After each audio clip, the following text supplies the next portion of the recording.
성경을 읽다 보면요, 유독 반복해서 나오는 단어들이 있습니다. 마치 하나님께서 이건 진짜 중요하니까 제발 좀 들어줘 하고 외치시는 것 같죠? 오늘 우리가 함께 볼 창세기 19장에는요, 우리의 마음을 아주 다급하게 두드리는 명령 하나가 계속해서 나옵니다. 바로 도망하라는 말이에요. 오늘은 이 강력한 한마디에 담긴 진짜 의미가 뭔지 같이 한번 깊이 들어가 보겠습니다.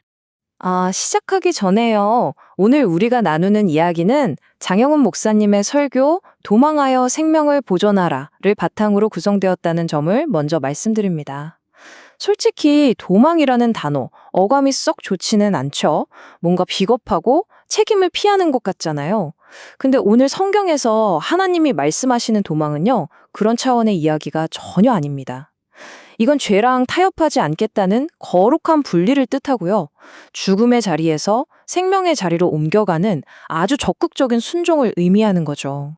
자, 그래서 오늘 우리는 이 네 가지 흐름을 따라가 보려고 합니다.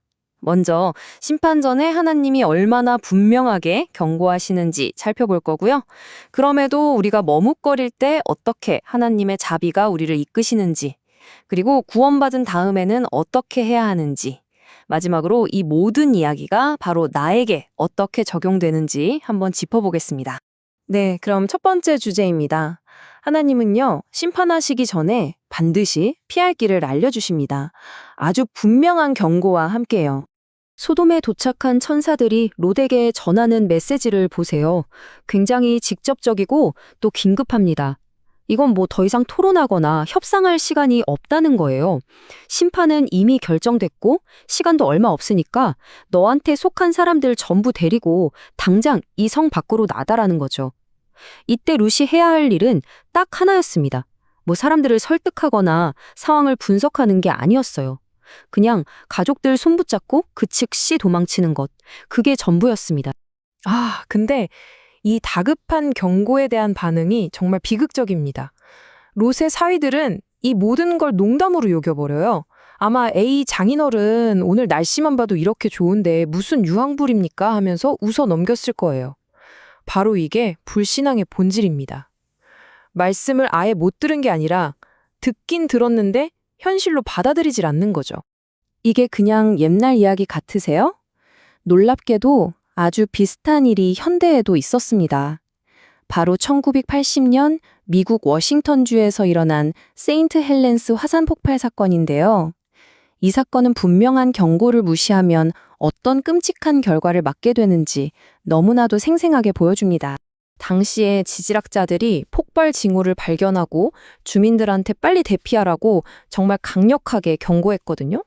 근데 그 산에서 50년 넘게 산장을 운영하던 해리 트루먼이라는 할아버지가 자기 경험만 믿고 대피 명령을 무시했어요. 심지어 방송 인터뷰에서 이렇게 자신만만하게 말했죠. 두 이야기 정말 닮지 않았나요? 롯의 사위들은 하나님의 경고를 농담으로 여겼고 해리 트루먼은 과학자들의 경고를 호들갑 떠는 걸로 여겼습니다. 결국 둘 다 자기 판단을 더 믿고 경고를 가볍게 생각했다가 돌이킬 수 없는 결말을 맞이했죠. 시대를 초월해서 경고를 무시하는 태도가 얼마나 위험한지 보여주는 강력한 예라고 할 수 있습니다. 자, 그럼 이제 두 번째 이야기로 넘어가 보겠습니다. 여기서는 인간의 주저함과 하나님의 자비가 아주 선명하게 대조를 이룹니다. 롯은 사위들하고는 달랐어요. 경고를 믿었거든요. 근데 그의 행동을 성경을 딱 한마디로 요약합니다. 롯이 지체함에. 머리로는 아는데 몸이 안 움직이는 거예요. 일종의 영적인 마비 상태에 빠진 거죠. 아니, 왜 지체했을까요? 왜 머뭇거렸을까요? 아마 평생을 바쳐서 모은 재산이 눈에 밟혔을 거고요. 그 화려한 도시 생활에 대한 미련, 아늑했던 내 집, 그리고 거기서 맺었던 수많은 인간관계들, 이런 것들이 발목을 꽉 잡았겠죠. 머리로는 떠나야 하는데 하면서도 마음은 조금만 더 하면서 망설이는 모습. 사실 우리도 충분히 공감할 수 있는 모습입니다. 롯의 이런 마음은요, 성 어거스틴의 유명한 기도와 똑 닮았습니다.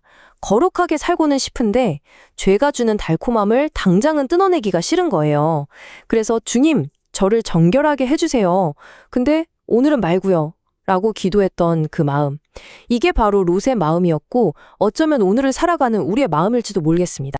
바로 그 순간 롯이 결단해서 나온 게 아니었어요. 그가 머뭇거리고 있으니까 천사들이 어떻게 하죠?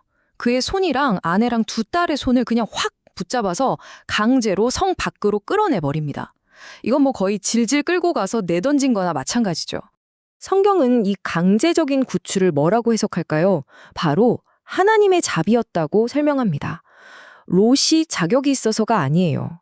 여전히 세상에 미련두고 머뭇거리는 그를 하나님의 강권적인 은혜가, 그 자비가 멱살 잡고 끌어내신 거나 다름없습니다. 바로 이게 구원의 본질이죠. 자, 이제 세 번째 부분입니다. 구원을 받는 게 끝이 아니에요. 사실 이제부터가 진짜 시작입니다. 인내하면서 계속해서 나아가야 하는 여정이 남아있거든요. 성 밖으로 겨우 나온 롯에게 천사들이 세 가지 구체적인 지침을 줍니다. 첫째, 돌아보지 마라. 둘째, 들에 머물지도 마라. 셋째, 산으로 도망가라. 이건 단순히 길 안내가 아니에요. 구원받은 사람이 어떤 태도로 살아야 하는지에 대한 일종의 청사진 같은 겁니다. 여기서 특히 첫 번째 명령, 돌아보지 말라는 건요, 과거의 죄, 옛 생활에 대한 모든 미련을 그냥 싹둑 잘라내라 하는 아주 강력한 요구입니다. 쟁기를 젓고 뒤를 돌아보는 사람은 하나님 나라에 합당하지 않다는 말씀처럼 말이죠. 이 장면을 보면 존 버년의 철로역정 첫 장면이 딱 떠오릅니다. 주인공 크리스천이 멸망의 도시를 떠날 때 가족들이 말리고 이웃들이 비웃는데도 양손으로 귀를 꽉 막고 앞만 보고 달려가잖아요. 그러면서 외치죠. 생명, 생명, 영원한 생명. 바로 이겁니다.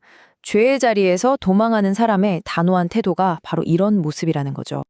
자, 이제 마지막으로 이 모든 메시지가 오늘 우리 각자에게 어떻게 적용될 수 있을지 생각해 보면서 결론을 맺어보겠습니다.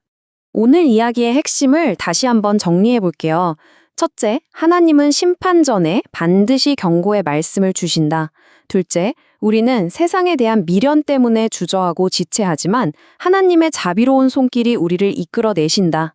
그리고 셋째, 그렇게 구원받은 우리는 과거를 돌아보지 말고 생명의 자리를 향해 끝까지 달려가야 한다.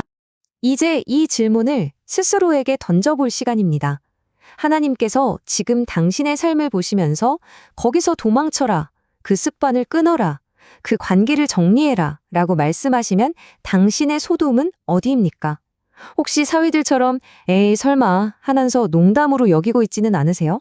아니면 롯처럼 머리로는 알지만 차마 발이 떨어지지 않아서 머뭇거리고 있지는 않습니까? 오늘 죄의 자리에서 과감하게 도망쳐서 하나님의 은혜의 품으로 더 깊이 들어가는 결단이 우리 모두에게 있기를 바랍니다.